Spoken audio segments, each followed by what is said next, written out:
Assalamualaikum warahmatullahi wabarakatuh. Berjumpa kembali bersama saya Advokat Dian Berlian di channel Literatur Hukum, channel referensi hukum bagi masyarakat Indonesia. Dalam kesempatan kali ini kita masih membahas seputaran pinjaman online atau pinjol. Namun dalam kesempatan ini kita akan membahas khususnya tip untuk mengatasi teror dari pinjol.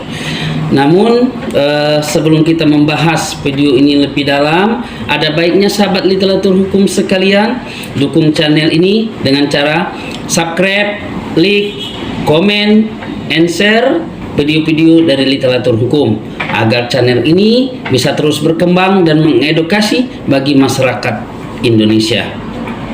Dan ingat, jangan lupa aktifkan lonceng notifikasinya agar Anda tidak ketinggalan video-video menarik lainnya dari literatur hukum. Baiklah, sahabat literatur hukum sekalian, kita sudah mengetahui semua ya, artinya di kota-kota besar bahkan sampai ke pedesaan juga teror pinjaman online ini memang meresahkan masyarakat.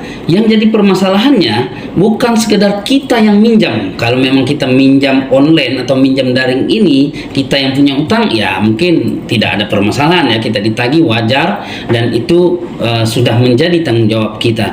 Yang jadi permasalahan sekarang ini, kita tidak meminjam, tapi kita punya sahabat dekat, punya tetangga ya, yang mungkin mempunyai kebutuhan mendesak sehingga melakukan pinjaman online dan mereka terjebak di pinjol ini, mungkin tidak bisa mengatur dengan kendala-kendala sehingga mereka diteror. Nah, terornya mereka itu sampai ke kita juga karena dia kadang mengintimidasi melalui kontak-kontak terdekat, karena saat kita melakukan pinjaman online itu persyaratannya kita mengizinkan pihak akun dana online ini untuk mengakses kotak kita yang ada di HP kita. Jadi kontak yang ada di HP kita semua diakses, kemudian dicari orang-orang yang intens berhubungan dengan kita, orang yang setiap hari mungkin 2 hari sekali yang teleponan sama kita, ini diambilnya. Kemudian ketika kita timbul permasalahan menunggak ataupun ada kendala cicilan, mereka tidak segan-segan menteror teman-teman dekat kita. Nah, kebetulan kalau kebagian kita yang diteror dan kebetulan sahabat-sahabat kita meminjam, nah ini yang jadi permasalahan. Namun itu ada tip dari saya untuk mengatasi itu, setidaknya bisa meringankan beban kita lah dalam menghadapi teror dari pinjol online ini. Nah, pertama kali kita apa yang harus kita lakukan menghadapi ketika dapat telepon, terus mungkin sehari bisa sampai 3-4 kali dengan bermacam teknik debit kolektor pinjol ini.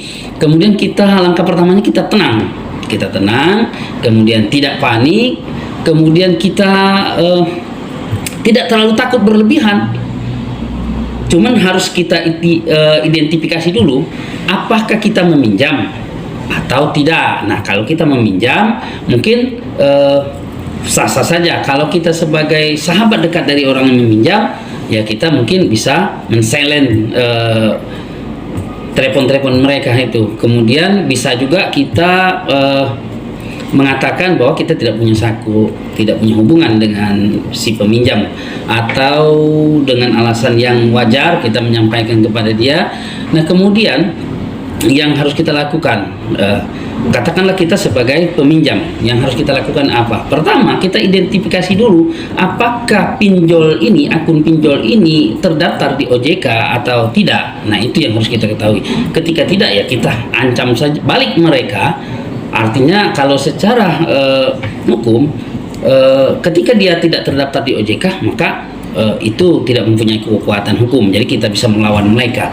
Kemudian setelah kita mengetahui ya, ada cara yang dari akun sebelumnya saya sudah membuat cara mengecek pinjol online yang ilegal ini.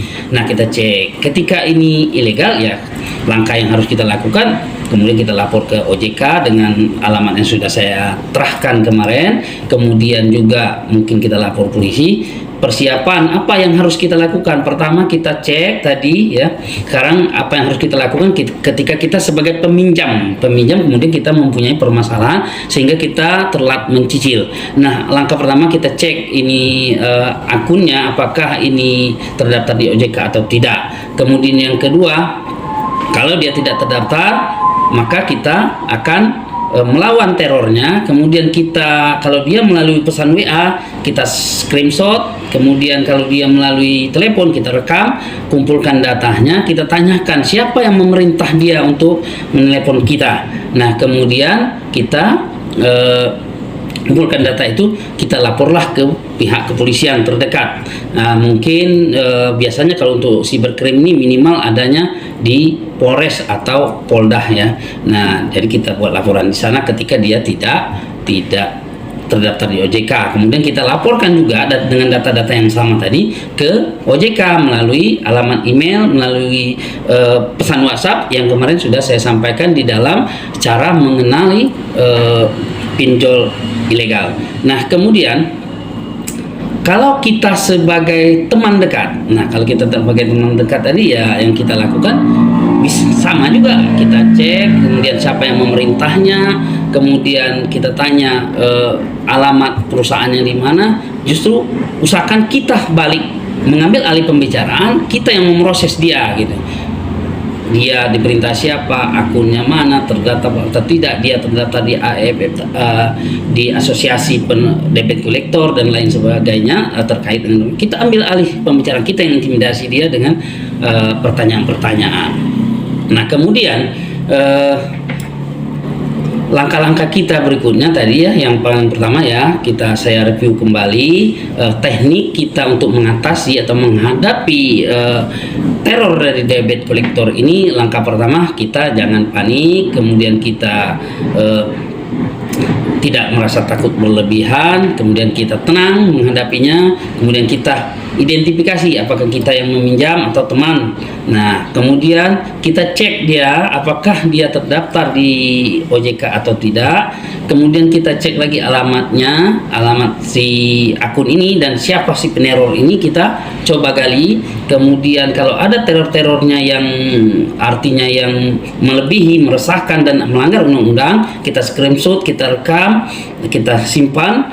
Kemudian setelah dapat data-data tersebut, setelah kita cek, langkah pertama, walaupun terdaftar atau tidak terdaftar dia, kita adukan dia kepada OJK karena menagih dengan teror dan ancaman kekerasan, sehingga dia akun dana tersebut bisa ditegur atau diperingatkan oleh OJK jika dia terdaftar. Jika dia tidak terdaftar, maka dia akan dibekukan.